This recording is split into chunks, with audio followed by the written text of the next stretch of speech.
Hi, it's Mark from Top Local. We're here with Bernie Pawlik in Vancouver, Pawlik Automotive in Vancouver, in fact, and we're talking cars. How you doing, Bernie? I'm doing very well, Mark.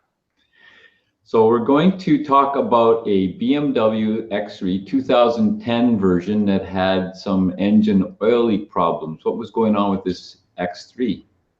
So the client brought the vehicle in for a regular maintenance service, oil change, an inspection, and what we noted from the inspection was there was a couple of engine oil leaks, one from the valve cover gasket area, the other from the oil filter housing. These are common areas of leaks on these vehicles. Once they get a little on in age, this vehicle has about around 100,000 kilometers. So that's what we noted. So we went to proceed to repair the oil leaks.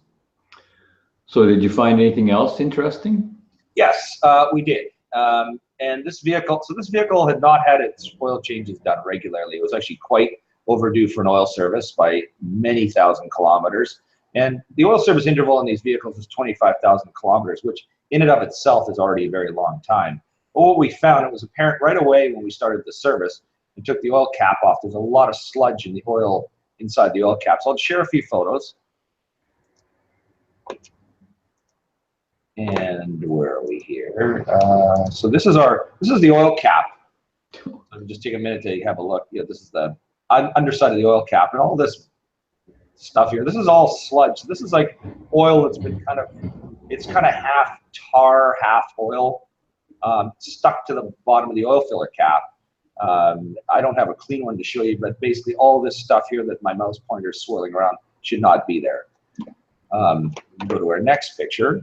And this is the inside of the valve cover. So once we took the valve cover off, we were replacing the valve cover gasket.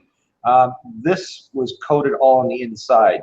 Now, again, without having a picture of a clean one, it's hard to get exactly know what we're looking at here, but just know that all this stuff here that my mouse pointer's going over, it's a thick layer, about an 1/8 inch thick of just tarry, scummy buildup inside the valve cover, which is not a good thing.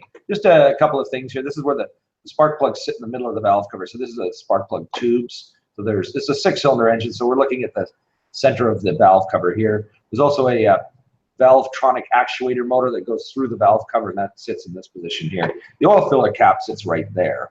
So if you get an idea of that cap, we're looking at the underside. That's where that would sitting with all the sludge.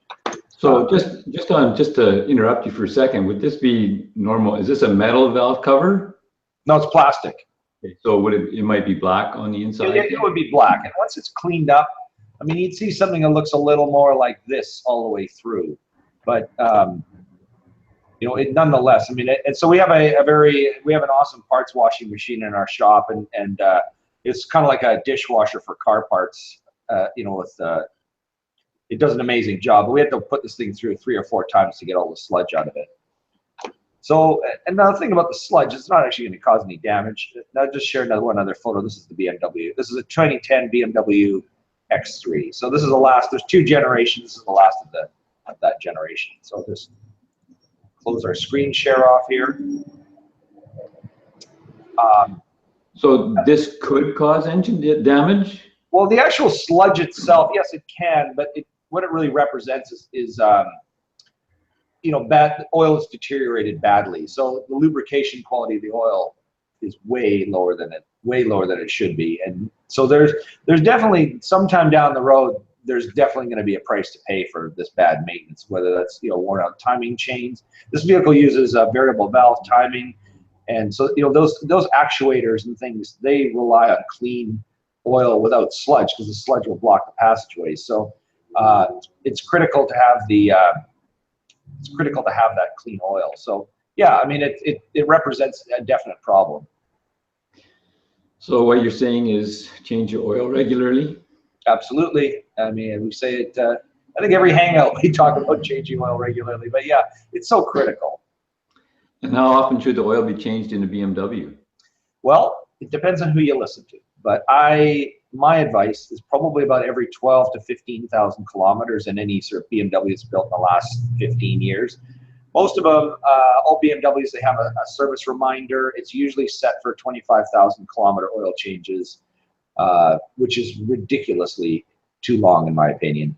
By the time, if you actually go to 25,000 Ks, the oil is in is disgusting. I mean, it doesn't resemble oil at all anymore. Whereas if you do it at 12 to 15 Ks, you're still getting oil that's got some cleanliness to it. And I think that's a much better option. So why they leave it that long, it's a good sales pitch. You know, when you're buying the vehicle, you're in the showroom, hey, you know, our cars don't need that much maintenance. You can come in once a year or maybe every 2 years. The car's going to tell you when to change your oil, so you don't have to worry about it, which is nice. You know, it makes things simple, but in the end, it's not a good strategy for a long life of a vehicle.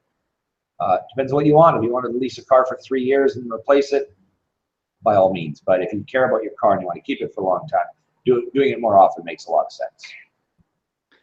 So there you go. If you have a BMW that you need to have some service done on, the guys to see in Vancouver are Pawlik Automotive. You can reach them at 604-327-7112 to book your appointment. You have to book ahead. They're busy.